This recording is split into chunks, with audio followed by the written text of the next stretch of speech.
Welcome to another podcast episode of The Gray Stage. My name is Dan Hennen. We are here with the author Greg Fernandez Jr. and his book, his 2019 book called The Gray Stage. We're doing a podcast every month to go over the contents of the book. This is episode number 27. We're in chapter 12. There's 16 chapters in your book, Greg. We're in chapter 12. We're nearing the end, but this is part 3 of the chapter called The Sister of Komel. And it's all talking about the sister of Komel Crowley or Alam. Her name is Sidrah. And last 2 months, we've done part 1 and 2. Now we're on to part 3. So if you're following along in the actual book, we're on page 109. And for those interested, I know I just shared this link the other day, but there's Greg's book, The Gray Stage. It is available to buy online. Also, Greg has it available in PDF format for free. Once again, not making money, not interested in making money on this, but getting the truth out there. This is not a conspiracy tale. This is a horrific triple homicide that took place in Apple Valley, Minnesota in 2015. We're going through his book, which is the only known book that I know to this day that's out there on this case. This is a very good book, and it's facts only. All the quotes for the new listeners out there that Greg uses in this book are from actual interviews, from the police report, the police supplemental report. The evidence as far as facts are all taken from the BCA, the lab results, the DNA, the forensics. There's no opinion in this book. It's all just facts, and you can come to your own conclusion on the case, but it's laid out very well. Today we're on chapter 12, The Surface Pro. I'll begin reading on page 109. Quote, Komel and Rani had a DVD player next to them, wrote Sidrah, which makes us believe they were watching a movie and he came from the basement.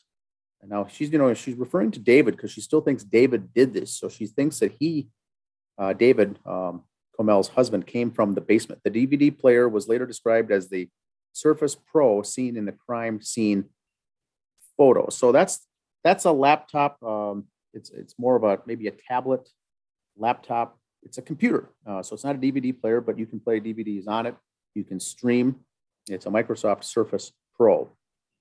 And so they found that next to them in the photos. And that's why they believe in the living room where the bodies were that they were perhaps watching a movie and they were surprised in the killing.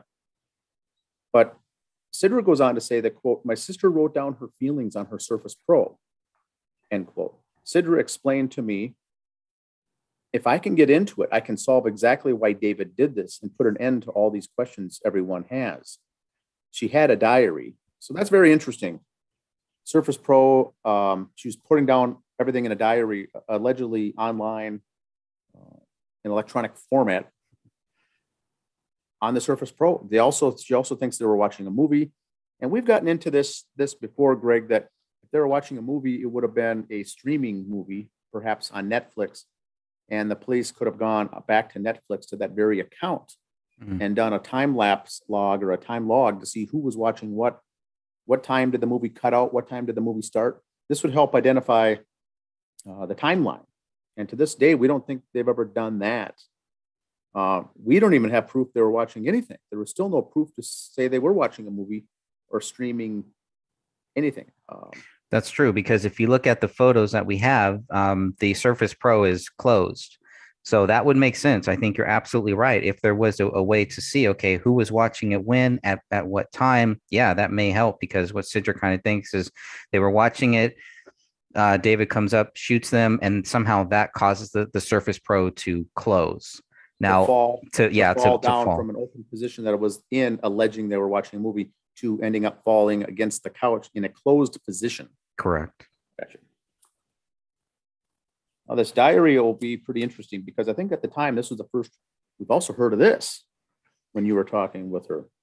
Yeah, of that diary. And then we later get some of that with a one screenshot or whatever, which didn't really give us anything. I mean, I was looking for a lot more to show if there's something in that diary that would help us understand why David did this, that would be great. And I would think that would be one of the first things that anyone would want to give to us, so that we could pass that out, so people could have it.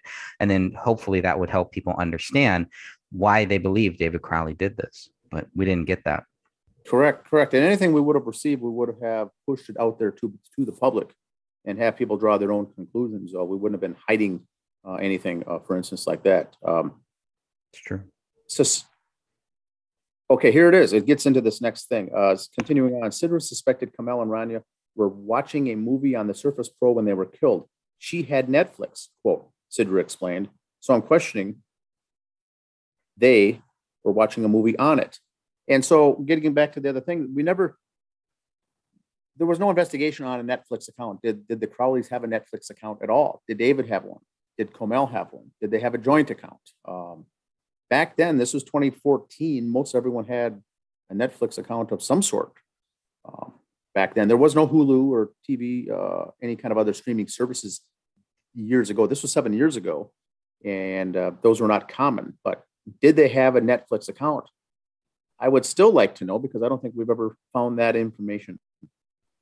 It kind of seemed like there was, I really didn't, and I still don't understand why she would believe that, why she would think that they were watching Netflix, watching anything or doing anything, or watching it in that room, in the living room, sitting on the ground. I mean, all of it is it's speculation. It's complete speculation. Where is she getting this from? Is she just thinking, okay, this is what I think happened, or are people feeding this stuff to her? This goes back to all the stuff that she was being fed, all the false data she was getting. Could be any of the above, and possibly both, because as someone that close to the victim in a crime this horrific, you tend to want to believe the best case scenario, or you try to have it envision in your head of what you think happened. Mm-hmm. And then I think those people a lot of times, then believe that as fact.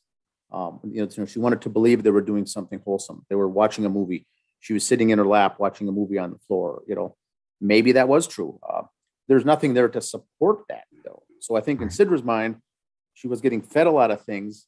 She was also trying to reconcile this whole thing in her head, and that probably was the most, sane thing she could think of. But more than likely, none of these things happened. But it's very interesting, what they were watching, if they were watching anything. Yeah. Yeah. But nonetheless, all we know is that the Surface Pro was there at the scene, and that's just a laptop folded up.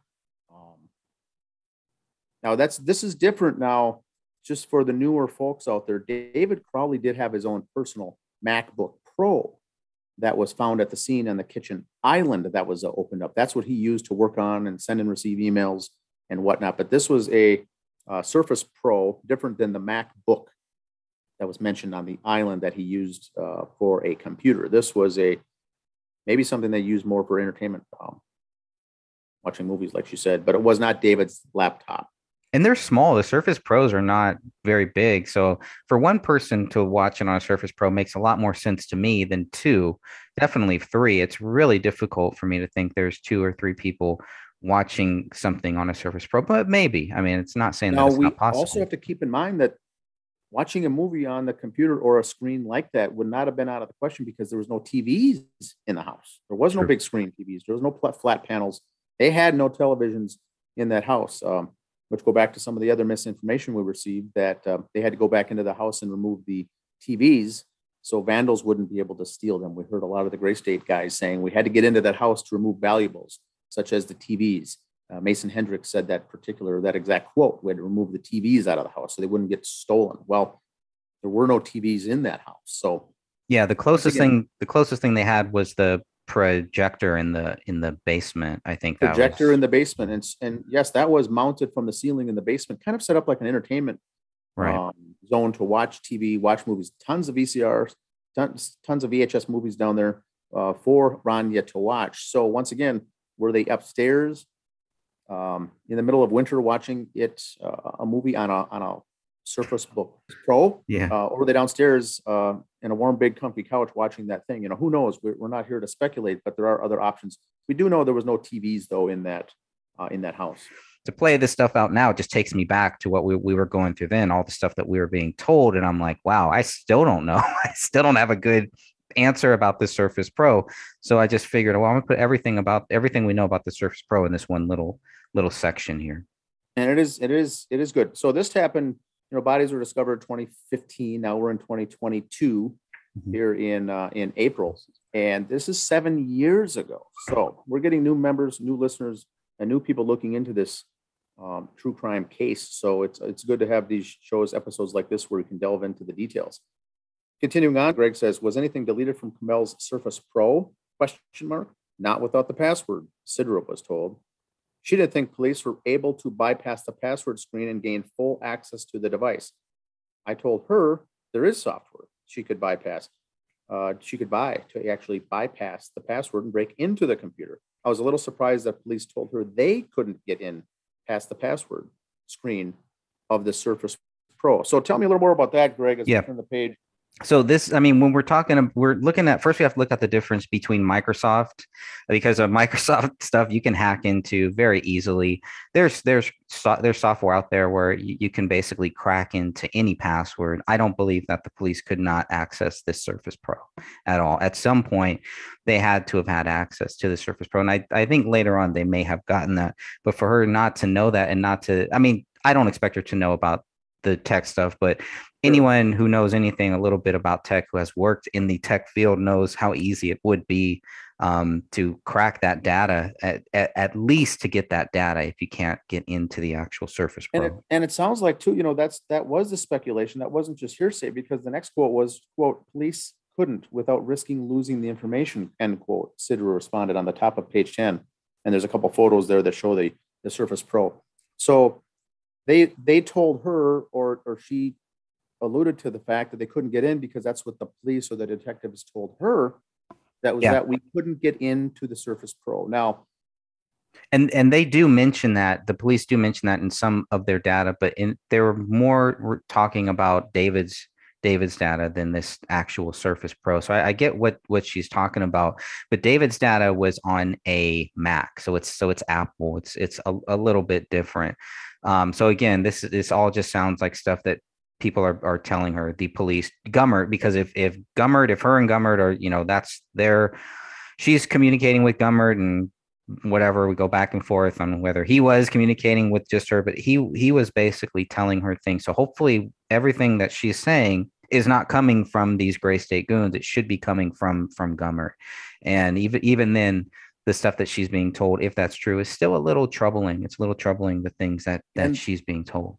And the thing to keep in mind here is that she was, I believe, that she was directly coordinating with the lead detective, which was James Gummert on the case. She wasn't dealing with emailing, talking, texting with other detectives. Her main source was James Gummert, more likely, and I believe that more likely to be true. Mm-hmm. Now, if they couldn't get into it or didn't break into it or wasn't a priority, I have a hard time buying any of those. But I do agree that the priority was the MacBook Pro that they were spending the time going through. He had gigabytes upon gigabytes on that thing, and all of the external hard drives found around the house that he had various movies, films, film scene, B-roll footage, tons of stuff. But Apple Valley is in the county of Dakota County. Dakota County, just the year before, had announced a brand new electronic crimes unit that they put together in that county to be able to focus only on electronic devices, cell phones, smartphones, electronics, things like this. So the thing that I have the trouble with, that they couldn't get into it, is that they have a dedicated electronic crimes lab unit that does only this. So I don't buy that they couldn't get into it. I also don't buy that they didn't spend much time doing it. I'm sure they didn't spend much time on it. They probably didn't even look at the thing.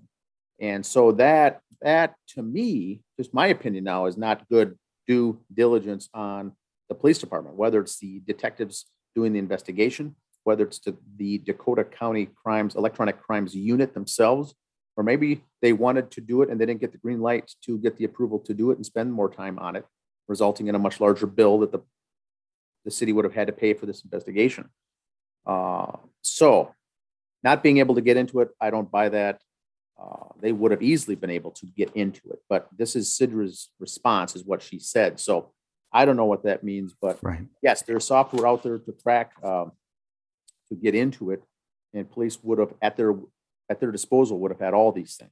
Yeah, and this is again just what she's telling me as we're talking, and as we'll see here, some of that may change a little bit later on. So continuing on, it says police were eventually able to extract data from the Surface Pro, according to what Sidrah's dad told her. Quote, just talked to my dad. They couldn't get into the iPhone, but they did get into the Surface Pro and they didn't find anything. So now they did get into it, whether it was the Electronic Crimes Unit or the police department, and they couldn't get into the iPhone. Well, we got to also have a problem with that based on just what I said. You should be able to get into all these electronic crimes. That's what the division was built for. Now, they also said they got into it, but they didn't find anything. That, to me, I think she was asking that question, just my opinion, several times. And to get her to stop asking the questions, I think one of them, whoever she was talking to, James Gummert, probably says, you know what, we did get into it and we found nothing. Yeah. And I think I think is made up. Yeah. I mean, that's a big thing. That's a big quote for her to say, because if, we've heard other theories that maybe there was something in the Surface Pro, but here we have it coming directly from Sidrah saying that there wasn't. And to this day, we haven't seen anything that would prove that there was anything relevant in her Surface Pro that would help anyone understand what happened with with this case here. Interesting. When the alarms retrieved Komel's possessions from the police, the SIM card for Komel's iPhone was missing. It's unclear why police removed the SIM card at this time. That's very interesting, but let me finish the last paragraph here. We can wrap this up. Sidrah also told me David didn't want Komel talking to the alarms. The image on the Surface Pro shows only Komel and Rania. Quote, she cut David's picture on the display. He was right next to her, end quote. The picture was from a 2013 Christmas card, and the Crowley family sent out that year, and he's not even in the Christmas card picture, just Komel and Rania. So your thoughts on that? Yeah. Greg? It's the whole image, I guess. I've never added an image to my Microsoft computer, so I don't know how big, how much, if I were to do that, would it crop certain people out and everything? I'm not sure. It seems like it's a big stretch. I mean, if there was an image that Komel made, she purposely made, that would just have her and Rania in it, that is completely different. But this just seems like a pretty big stretch. It was very interesting that she would say that and try to make a point out of that. Almost just trying to find anything like we've talked about here. She's looking for anything that will help. Discredit. Yeah, that's it. Nothing really to really look for. Why didn't David do this? Which is all in the documents. It's all, and it seems night and day. That I have Microsoft myself, and you are able to upload an image. And once you upload that image, you are given a stretch band to crop to whatever you want to actually show people. So they could have uploaded an image of the Christmas card. She could have cropped David out, but all of this is still circumstantial evidence. It doesn't mean anything. It's fine and good that she thinks this, but it doesn't add to the story how the image got there or why the image got there. What she's getting at is that there were trouble in the marriage, is what she's ultimately getting at and wanting you to believe. Now, you're not asking about that. You're asking about the murder and what happened as far as facts. And what her response is to you is, once again, circumstantial evidence, hearsay. And so we've got no evidence to support. Did she upload the whole thing? Did she crop it out? What she did, what she didn't? Did she do it by mistake, or did she do it on purpose to have his face out of there? None of us know this. All we know is that they were in a happy, loving relationship, and they were a happy couple. Yeah. Lots of rumors of them not being happy. Lots of rumors of them being potentially separated, divorced, breaking up. But all that we heard years ago was not accurate or true. They could have had disruptions in their marriage. I think all marriages have that, and that probably also is true. But would she have cropped him out because of the anger that she had towards him? I don't know. I don't think so. I don't know how that adds any value to the story, but I think what she's trying to push into your head when talking to you is to plant that seed of that they were not in a happy relationship. And I think that would have come from the Gray State guys. Yeah. Yep. Can't argue with that. That's just my opinion. I mean, it doesn't, once again, how they got the image on there, the Gray State guys wouldn't have known, but I think they were pushing to her that they weren't in a healthy marriage. And that's what she pushed on then to you. And once again, we're dealing all with this hearsay. stuff, I'll call it. It's the iPhone came back and there was no SIM card. That's a little tiny card, almost like a micro SD card for the most part, that holds information on the phone that I think police would take out and analyze and investigate. Okay. But they would certainly then put it back in and return it to the family. They received it allegedly with that chip missing, which raised questions at the time. I think originally, I may be wrong, but they did end up getting that back, maybe. I'm not sure. I'm not sure if they ever did get that SIM card back or not. And they said, I think it was James Gumbert said it must have been a mistake. They must have another mistake. Mail it to him or something. Okay. But the question was, when those things go back, I'm not an expert detective investigator, but all these things should go back to the family, to the owners, exactly the way it came back to them. There wouldn't be anything missing. There shouldn't be anything missing at all. If they had it out, the SIM card, to do investigation, that's fine, but you'd still have to put it back in to give it back.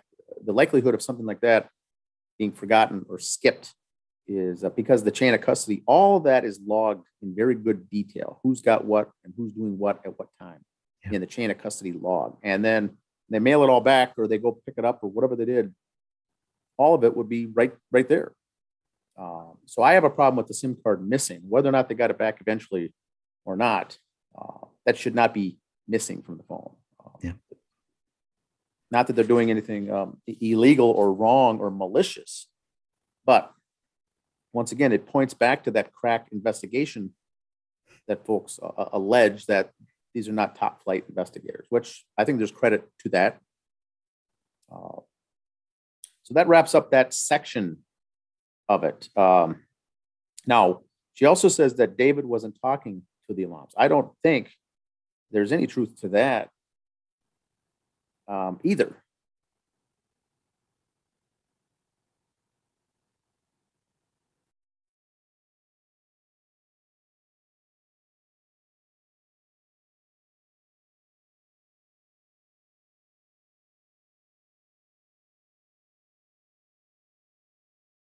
The next section, it says facts on the official theory. I saw the fingerprints on the wall. They all matched to his fingerprints. It was just all omitted in the official report because the wall wasn't supposed to be released, but it accidentally got out, unquote. Sidrah alarm. That's an actual quote that she said to you on an instant message, that she saw the fingerprints on the wall. Mm-hmm. And so we already know from the theory or the response from the police that David's fingerprints were not on the wall. Yeah, well, they couldn't tie any prints or anything. There were no latent prints on that wall. That's what What does she mean by his prints were on that wall? In fact, I saw them. What does she mean by with the naked eye? I think she's talking about, because when I saw those photos too, when I see the blood photos, it does look like fingerprints. As someone who doesn't know anything what bloody fingerprints or anything should look like, to me it did look like fingerprints, bloody fingerprints, which I can say, okay, maybe that's true, right? I've looked at that and I thought looks like somebody's fingerprints. The police did too. They thought that they were fingerprints. Now maybe they're not actual prints of a finger, but more of like, somebody taking their hand. When I say fingerprints, maybe that's correct. What we kind of think. Okay, yeah, somebody took their hand. Yeah, that's not necessarily fingerprints. But then she goes on to say that they all match to his fingerprints, which is absolutely not true. So again, who is feeding her that? Why do you think she would say that? Once again, is it because she wants to think that in her head, this crime is solved, that he did it? Or was she being told that by the police? Now she's making it sound like the police told her. That's my guess, is that Gummert, somebody had to have told her that. And why they would tell her that, I have no idea. So it could only be a couple number of people. It could be her dad telling her that. It could be Detective Gummert telling her that, or it could be some of the Gray State Goons telling her that. There's not too many options, but whoever told her that lied to her. I don't think she would just make that up. But she says that they all match, and like I've been told that things match too. I think Mason Hendricks kind of told, maybe it was Mason Hendricks or Sean Wright told me kind of something similar. Hey, all of the prints are there and they all match David. Okay, well if that's true, then case solved. But we're finding out that's not true at all. We've asked for the reports, and we've asked again that we got them, and then we also confirmed that we have everything, and the answer is yes, we've got everything there is. There's nothing else out there. Yep. The fingerprints from the blood writing on the wall there were no latent prints. That's true. The blood was Komel's. We know that the blood on the wall was Komel's.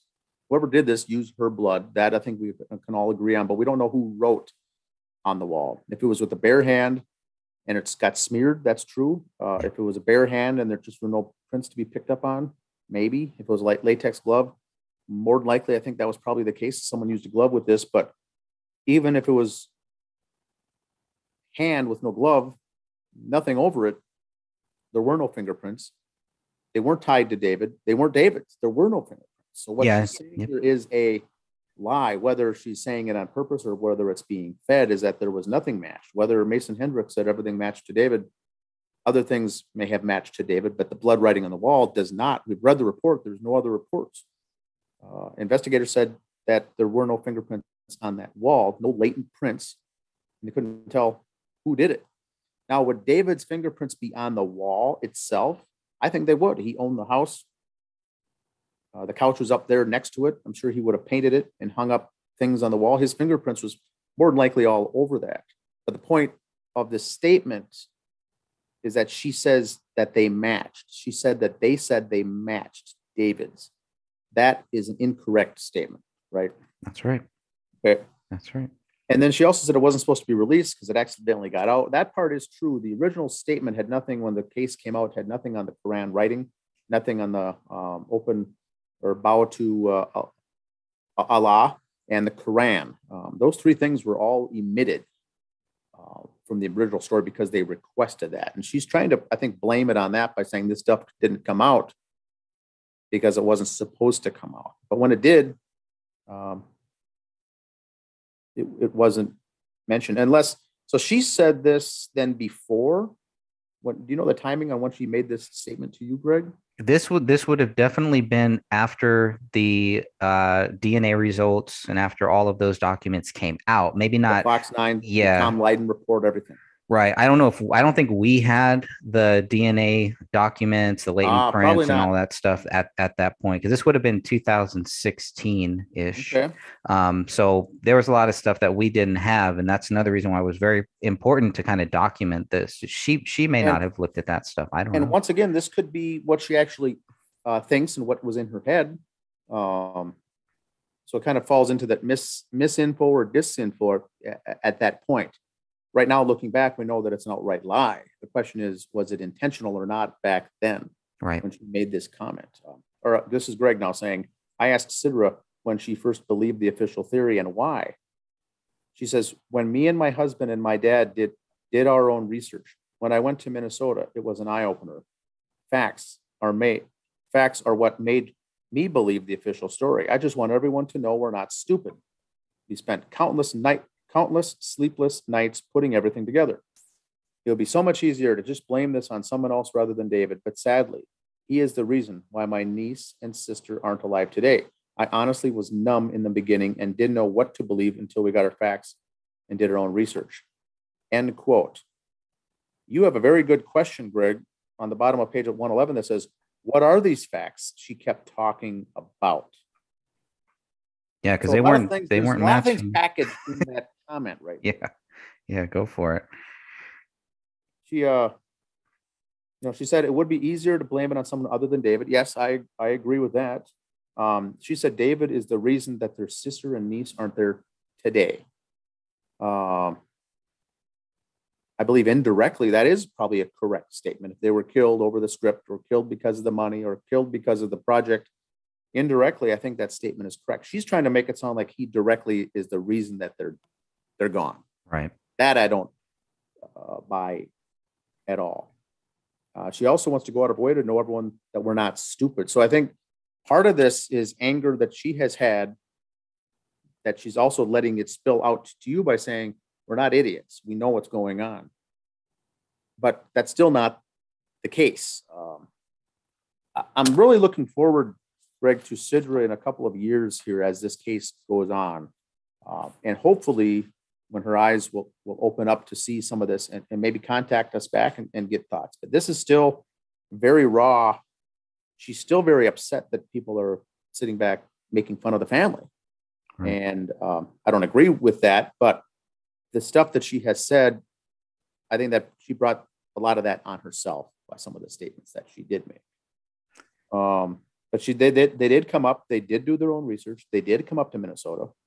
But that was before any of the documents would have been released, right? The case was still open when she was here. Correct. Or there where you are.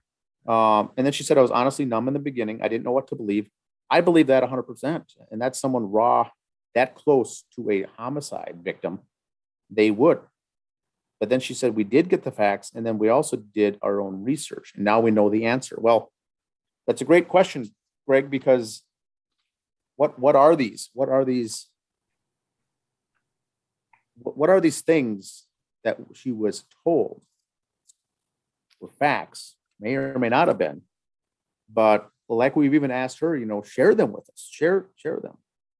Yeah. Oh, you guys are conspiracy theorists. We're not going to do that. I'm going to live my life and not keep feeding this conspiracy. Well, there hasn't been anything that we've been bringing up so far that has been conspiracy at all. It's all fact, and so it would be nice to see that. Believe me, at the beginning, no one wanted to shut that justice page down quicker than I did. If the case got solved, we could have shut it down and we all would have been on our way. Mm-hmm. Yeah, interesting. On the top of page 12, it goes on and says, the fingerprint matches on the gun and wall, Sidrah answered. Handwriting matches on the note. Bloody footprint matches around the house. Bloody handprints grabbing the cell phone. Just all of the matches. We saw them all.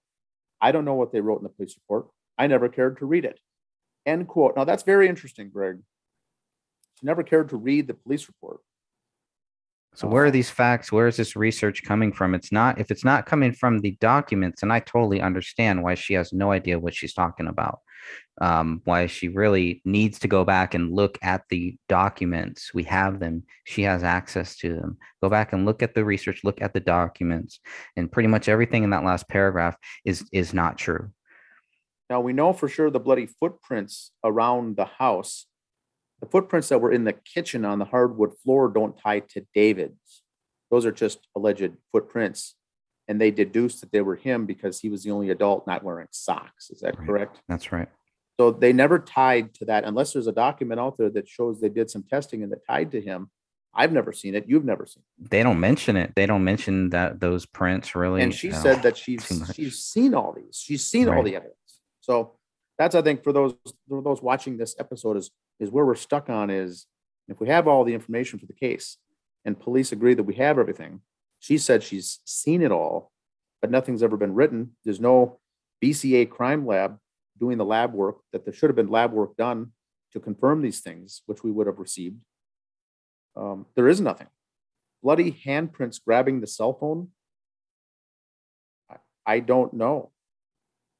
She said she saw them all. So she saw them in a format, in a report or something that she said that she saw. So she believes all this hook, line, and sinker. So it doesn't sound like to me, Greg, that someone told her this and she just believed it. She's telling you that she saw it. That's where I struggle because I think we get to it later on in this section, but she goes again to the gun, fingerprint matches on the gun and wall. We've already discussed the wall. There's nothing on the wall. There's no fingerprints on the gun. Right. But the report clearly says there's no fingerprints on the gun. There's a palm print somewhere, I think, on the gun that does tie back to David's. I don't even think that ties. I could be wrong. Okay. Yeah, I have to double check on that. But yeah, it wasn't conclusive. They could not conclusively. There certainly was no fingerprints. Yeah. Of David's on that gun, which is a huge statement because that's what the report itself says. Grabbing the cell phone, handprints on the cell phone. Yes, I would agree with that. That is his cell phone. But she says bloody handprints grabbing the cell phone were his. It's nothing like that, though. The reports do not say anything like that, And she probably knew at this time that we didn't have all of these because we didn't have these documents. Was she trying to sell you maybe on this by saying, look, I didn't read it. I'm not going to read it, but believe me, I've seen it. Therefore, you should believe me is what she's doing, like a Sean Wright kind of thing. Yeah, I think up until she said that she didn't read the reports, which is also what Sean Wright, also what Mason Hendricks also said. They didn't read them. And I'm like, what do you mean you guys didn't read them? How are you guys going to say that David did all this stuff? You haven't even read these reports. You haven't taken that time to read them. What type of research, what type of facts could you possibly have if it's not the facts and the research that is in the public documents that prove whatever, that show their case? It's these are the case files. If you're not reading the case files and you don't know anything about this case. I think, perhaps that because they've seen it and they were privy to the official documents, who cares what's in the police reports? Because that's just what you guys get. I see. We've seen the real deal. They don't know that what you're speaking about, Greg, from an investigator, is the proof. You're talking about it from a jury deliberation, from a court case. Here's the facts, is what you're talking about. And they're trying to say, no, they showed it to us off to the side. It was David, he did it. I don't know what they quickly did for their supplemental reports, but it's not right. They must have missed it. They must have done it quickly. Well, what you're trying to say is the evidence is they have to write those reports as if it were going to a court case to be used. You can't go back later and say, oh yeah, I know we tied it all off later and it was his and everything matched. And we wrote those, scribbled some notes on the side, but I never put them in the report. What you're saying is everything for this case has to go into the report. Nothing can be missed. And so when we hear them say, I didn't read it, or I'm not going to read it, I don't care, they're making it sound like that's a secondary, some small supplemental report, kind of like what we've been hearing the gray state say, the real report. Everything's in the real report. You guys only read the supplemental report, the 94 pages. Well, we have since got all the details for the others. Nothing shows any of this. Nothing. Nope. No. So you go on to say that I'm not sure what handwriting matches she was referring to, since those tests were never done. The only bloody fingerprint in the house matching David was on the page 30 of the notepad in the office bedroom, where the two bizarre sentences were written. David was never tied to those sentences either. Correct. Remember, just those folks out there, his fingerprint was on the notepad and on the paper because it was his. The incriminating things in that whole notepad are the notes. Right. Now, you could look at his handwriting. I mean, I guess you could compare, if you knew his handwriting, if you were a handwriting expert or something like that. If they did the handwriting analysis, they could have tied it to it, but they did not. So therefore, that's also circumstantial. But those are the things that were incriminating. Right. Now, she says, quote, "It's not rocket science, Greg," Sidrah said of the allegations against David. Quote, "Once they determined there were no outsiders involved, it's a suicide. It's that easy."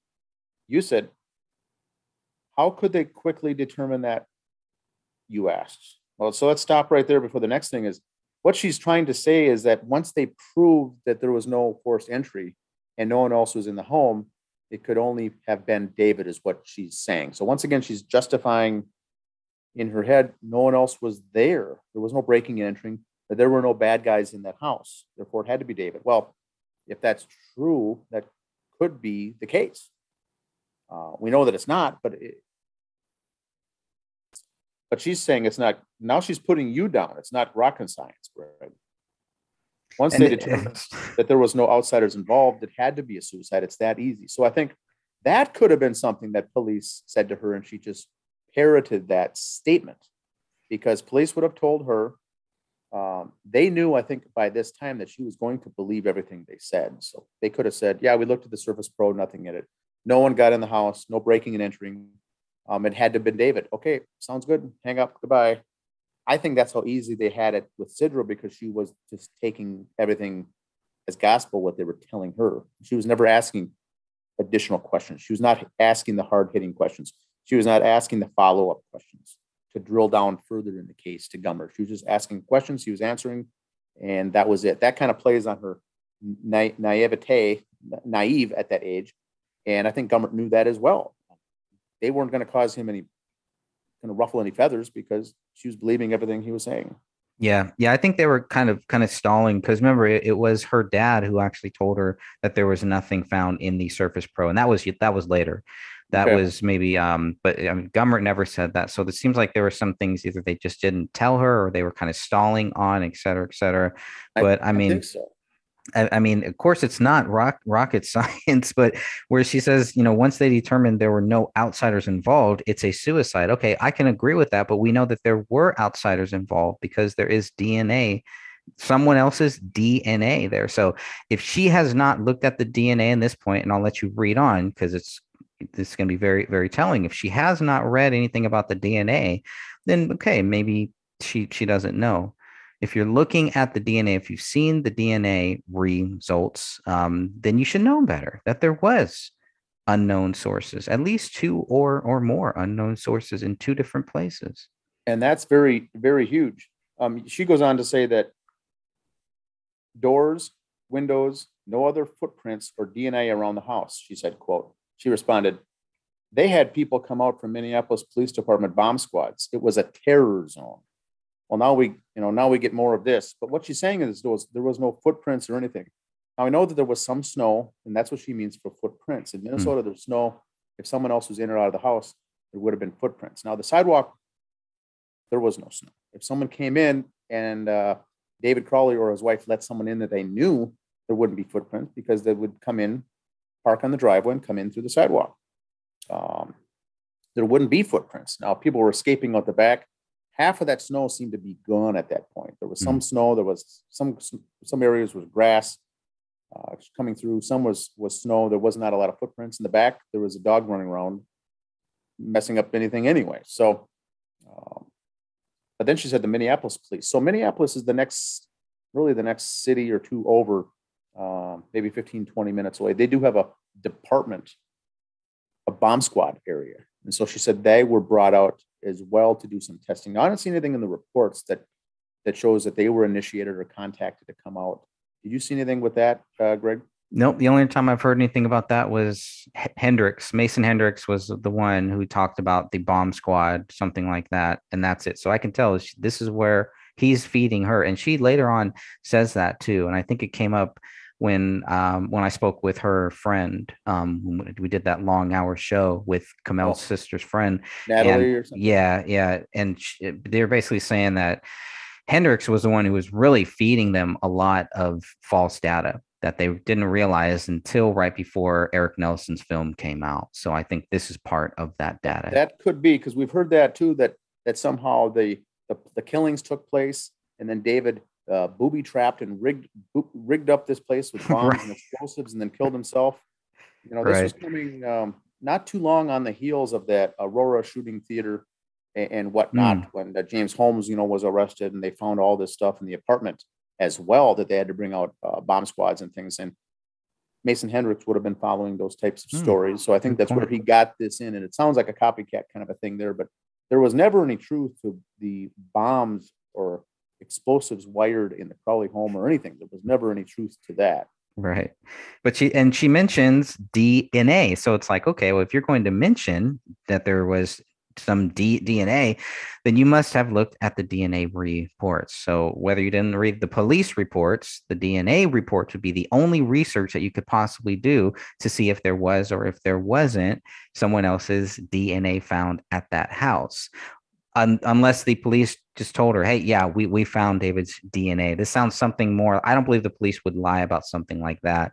So my guess is that that's more from the Gray State Goons. That's more lies and data coming from them that she's just buying into, because they're using us as the bad guys. So whatever we think must be wrong. So she's already coming into this case thinking that whatever these guys who were close with David, and they're also saying David is crazy, David was wacky, et cetera, et cetera. So she's going to generally, I think, just going to kind of gravitate towards that first for whatever reason.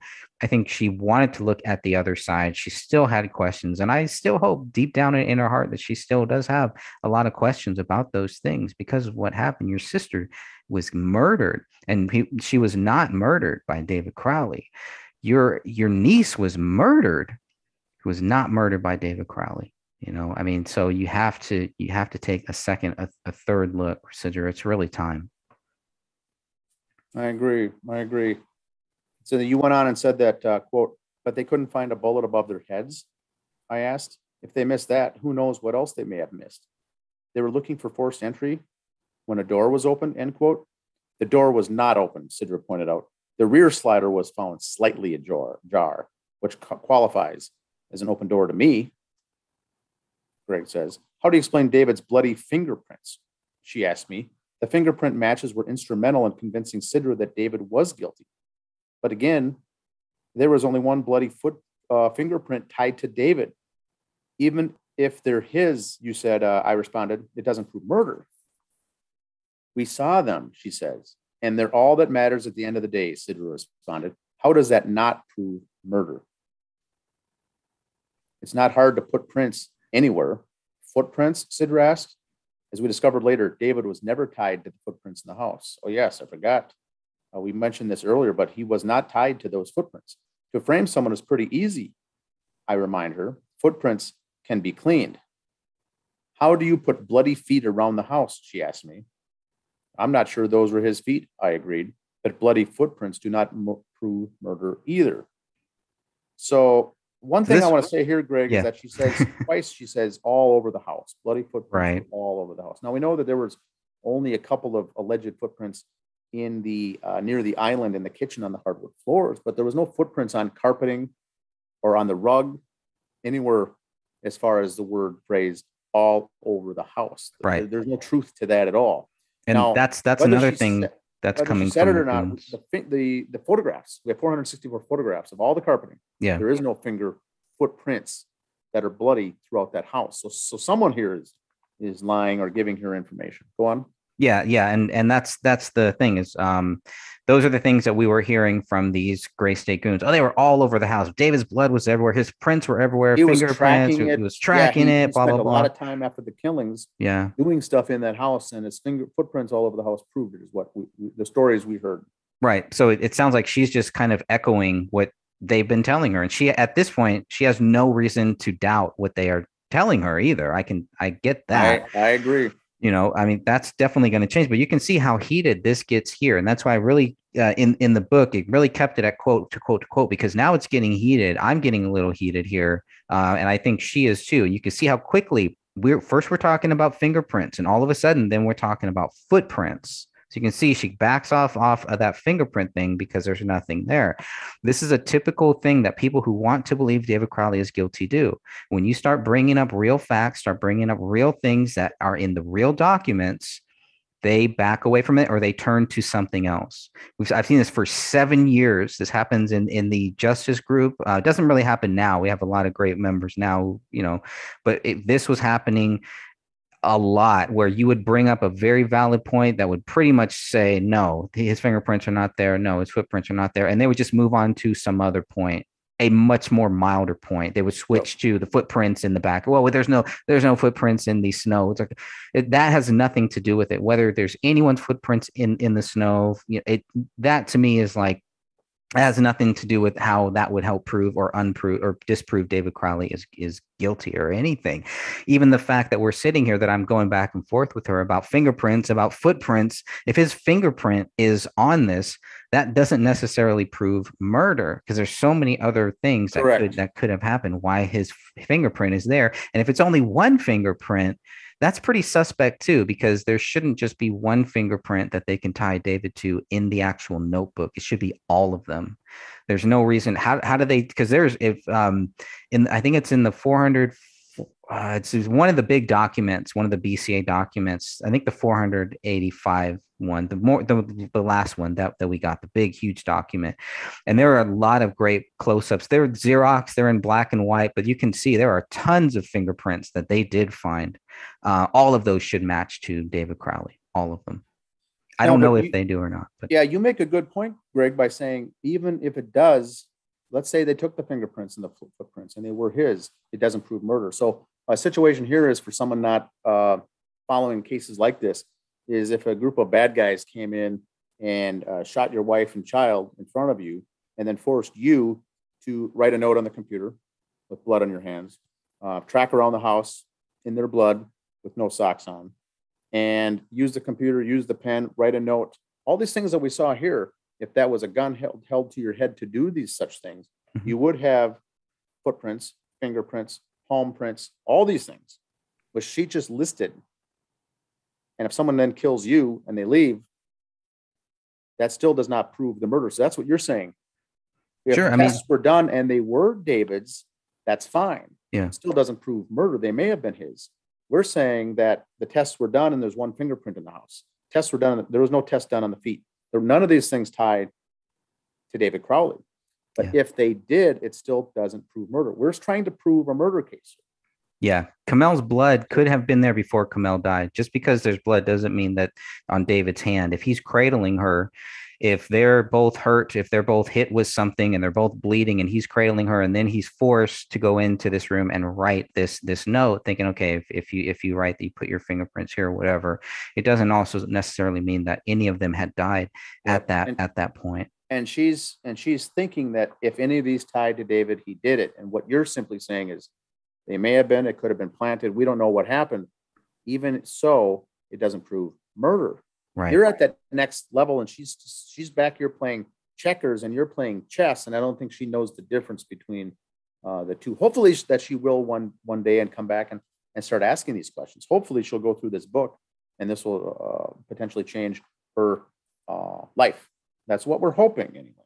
Now, at the final part, it says she said, "quote It was per the family's request that the writing on the wall and the notepad were originally censored from the public, according to Sidrah. We didn't want that out there." End quote. Now, to some extent, I do believe that is a fair statement. I think they said before we go public with all this, they wanted to keep the Muslim angle out of it. And I think, according to people I've talked to, they do have, I guess, the right to censor what gets out to some extent. Until the final police report is written up, they could say what gets public, and that was censored. So I think that's a correct statement. The final two pages for this chapter, it says, regarding the bloody writing on the wall, I still do not understand why such a significant part of an active investigation would be withheld from the public, especially when the information could dramatically help police prove their theory that David Crowley, quote, snapped, causing him to kill his wife, his daughter, then himself. With something like this, Sidrah explained, we have to deal with a lot of shit back home with our family. We didn't want it getting attention for stupid reasons. We had to protect ourselves. And so what do you think that means as far as protect? What was the fear there? Even if it was a Muslim killing angle, did they feel that their lives were threatened then as well? I think it was more about the credibility of their family, that they didn't want that, they didn't want that whatever family. It seems like, and by this you can kind of tell the way that the family feels, and how big their family is, and how maybe successful or how notable their family may be in some other countries too. And so they want to kind of hide that, which is what a lot of families will do when they're worried about things like that getting out, because it's going to make their family look bad, right? They're more concerned about the family looking bad than they are about whatever the real truth is kind of that's kind of the way that I took it. And I found that, to be very, very frustrating too, because it's like, well, don't you just want to know what the truth is? Like, I mean, the truth hurts. Yeah. But I think the other side of me thinks they didn't want this out there because it would not line up with what the police were saying. It would throw things off, and it would, and which it did. It raised more questions. I think once people realized about that blood wall, it brought a lot of new people into the group, and it's still bringing people into the group, scratching their heads like, what the heck? Okay, we can believe maybe David walked up or killed them and everything, but this makes absolutely no sense. The blood on the wall is almost like someone else. I don't know. It's such a curveball to me, and I still cannot process why anybody, let alone David, would do it, but why anyone who even wanted to stage these murders or fake these murders, why would you do that? I don't understand that. Maybe you have a good answer. I struggle with that to this day. I don't understand why the overkill, why the overdoing of the scene. Yeah. I would like someone that would be good here in these years that go on further and further would be Anjum Alam, to contact or reach out and give his perspective on some of this. Why they said to do this. I'm not agreeing or disagreeing with their decision to do it, but not being from the Muslim background, I would like to know more in detail. I think a lot of others also would, to say what was the thinking, behind that, and how did that all transpire? I think that's a good question to put some other questions to bed.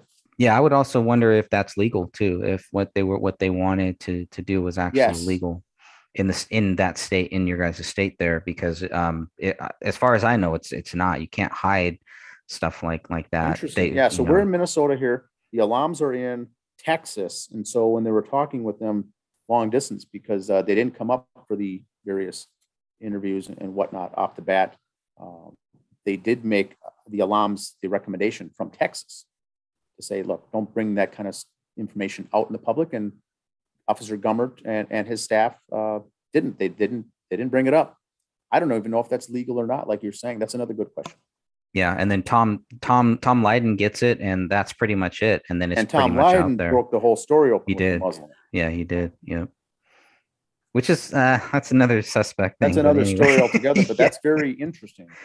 And she said, we have to deal with a lot of the shit back home and with our family. And so that could be, they are from Pakistan originally, and then now from Texas. So what she means by back home, I'd like to get the answer on that. But she goes, that's a good point. Yeah, because I thought she was talking about Pakistan when that was my I also would, interpretation. but she just says back home. And that's true. It could be Texas too. I don't know what she exactly meant by that. Yeah, me too. As far as David being guilty, Sidrah assured me, trust me, when I say it took a lot to realize he did this, we actually knew him.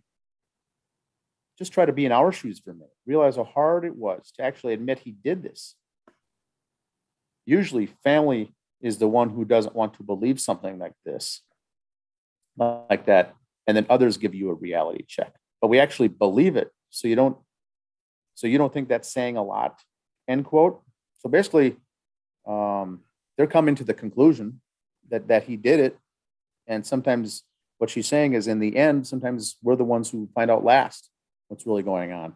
And I think that's the irony in the statement right there, is I think 5 or 10 years from now down the road, they will come back and say, you know what, David didn't do this. And yes, we were the last to know, is what I think. When I told her that I thought there were family members who didn't believe David was guilty, Sidrah responded with, well, they aren't family then. Now, that's a good point. Greg, can you expand on that?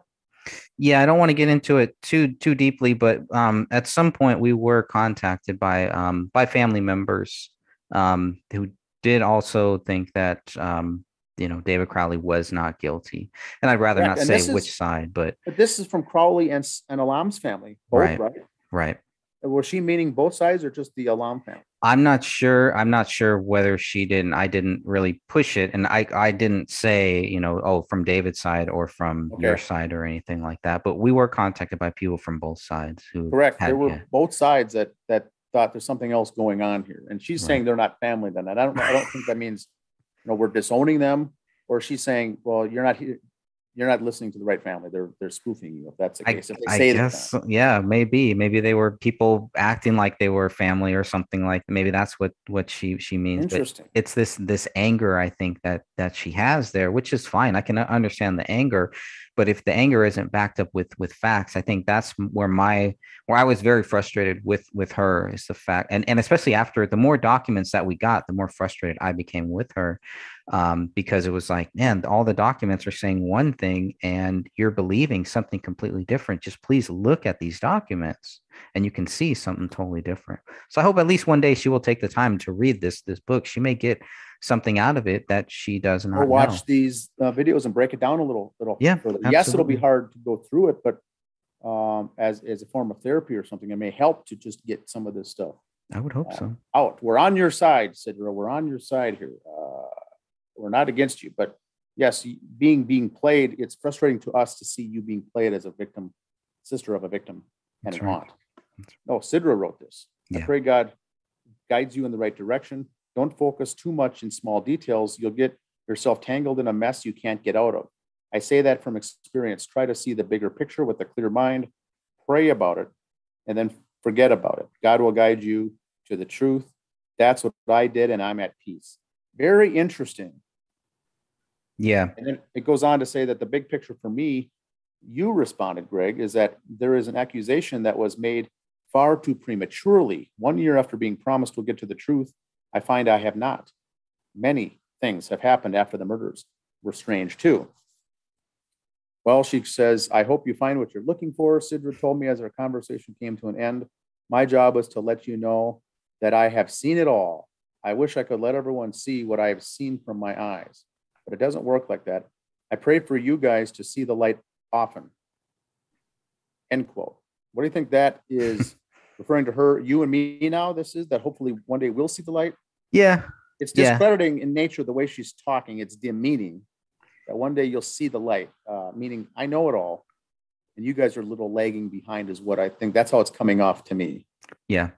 Yeah. And we're sitting back here knowing it's well, it's kind of hard for us because at this point we didn't have those documents, right? I think we got them maybe a year later or something like that. So it's kind of hard even going back on some of the stuff. I'm like, wow, I wish I would have responded like this, or I wish I would have brought up that. But I have to remind myself I didn't know this back then. I didn't have these answers that I have now back then. And maybe she would have listened to us more. Maybe she would have, taken the time. Because at this point, I really don't know. I don't know if she's even open to any of this stuff, to looking at any of this stuff to kind of say, hey, this is what you said back in 2016. Let me show you why that's not true. She may be open to it. I don't know. So she finishes off the chapter. It says, Sidrah remains convinced the Gray State, quote, died with David. Komel didn't care for Great State, but she wanted David to pursue his dreams. Therefore, she supported what he did. But personally, she really didn't care for it. I'd like to get your thoughts on that, Greg. We know she died with the Gray State t-shirt on. Right. She was very interested and invested in those interviews, coming up with the scenes, the plot, the filming. She was very involved. It wasn't just, this is David's hobby and I'll let him just enjoy his thing. Like he had an interest playing golf or something and go ahead and do it. She was actively involved in the project and in the movie in a positive way. Right. Yeah, she was there. There's lots of film out there that show her right there, smiling, happy. Wasn't getting a paycheck every 2 weeks for this work from David. There was doing nothing, and so she, with her heart and soul, was in this project vested, like David. So I don't believe that statement. In fact, she died with the Gray State T-shirt on.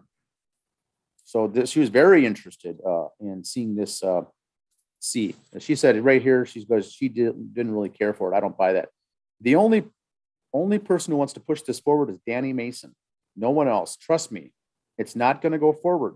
There's no way it can go forward without my dad's permission, and they won't ever get that unless they want to deal with legal consequences, end quote. So that's a true statement. Danny August Mason, we have evidence to support and back up the fact that he did want to pursue starting the Gray State Universe LLC, the Facebook page, getting the trademark done with the legal, having attorneys hired to move forward with all this stuff.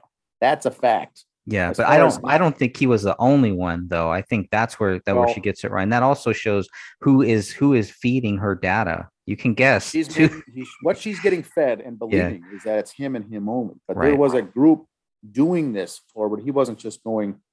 Danny August wasn't going rogue and just doing this all on his spare time to do this. He was moving the project forward with the members of the project. Yeah, I think all of the Gray State Goons were moving it forward. I think Danny August Mason at some point even veered away from what they were going to do, and he was going to veer and move in his own way. And I think that's where the disconnect between Sean Wright and Danny August Mason really started. I think Sean Wright always wanted to move forward with this too.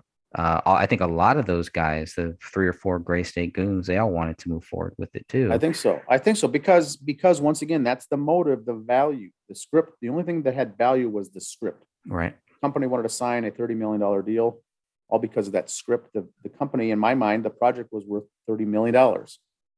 Yes, they wanted to move it forward because of the moolah. Now she wraps up by saying nothing would have happened anyway because they needed my dad's permission. What does that mean in your mind? Well, that means that what I was really hoping for is that the script would not move forward, and what they're saying is that they have some type of a legal claim to it. So if somebody does try to move forward with it, that they would stand in their way.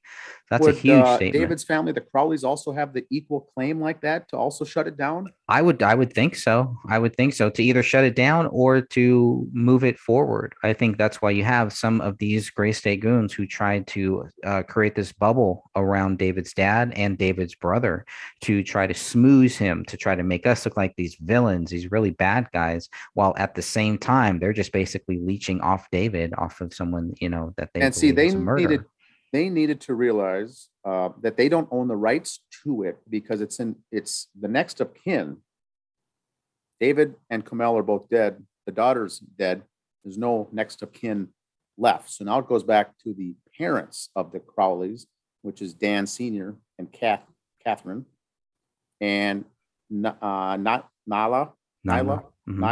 and Anjum Alam. Mhm. Those are the four people in my mind that have the rights to it. I'd agree. Crowley's 50%, the Alam's 50%. Now, Nala has died of cancer, and Catherine was killed. So it's down to Anjum and Dan Crowley Sr. And so I think the assumptions made by guys in the group, the project guys, thinking, hey, if we can get this script to fall into our lap, meaning the Crowleys, we can move forward with it. Right. And I think because the script is not moving forward now, it all was canceled out and tabled and forgotten about. I think they did the work and found out later legally that they got to get the permission from the Alam side. So I think that statement at the end is very truthful and very good and very correct and very accurate, that it wasn't going to go anywhere because they're going to need to get buy-in from both sides of the family.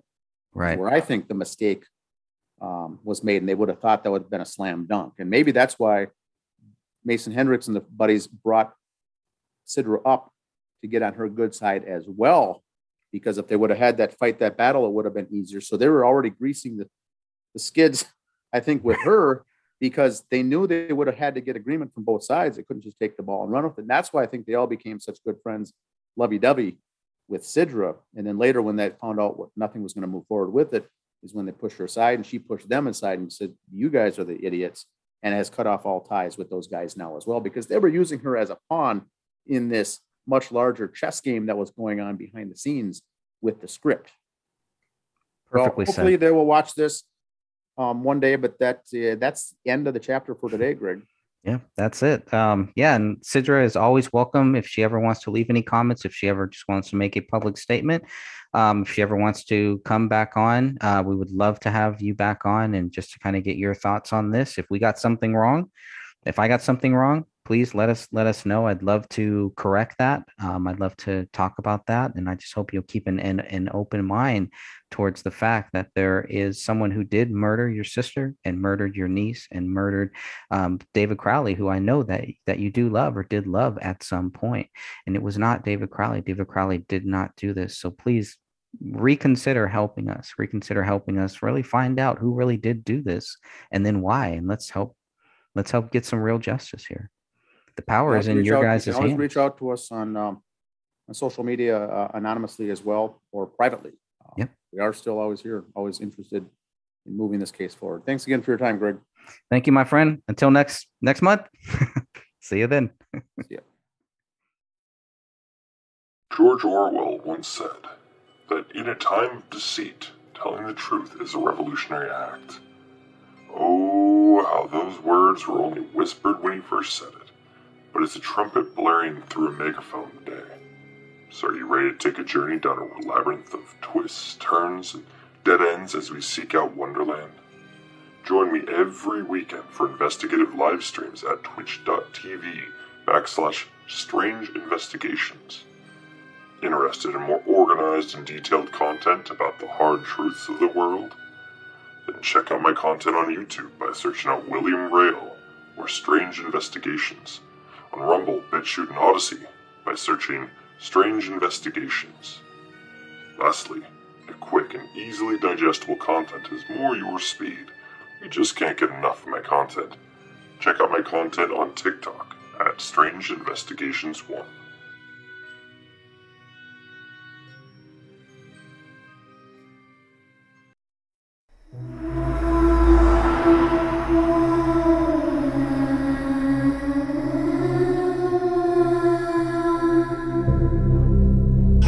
Are you interested in the paranormal, murder mysteries, cryptocurrency, and thought-provoking interviews?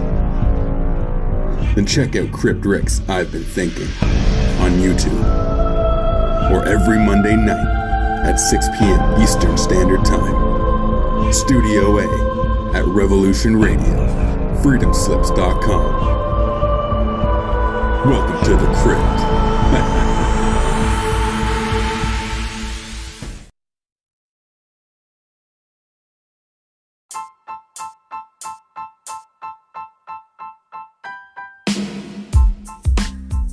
Hey, what's up everybody? This is Ross from Planet X Filmworks channel on YouTube and the Zodiac Files True Crime series. Check it out. And shout out to Greg and the Gray Stage channel. Their content is amazing.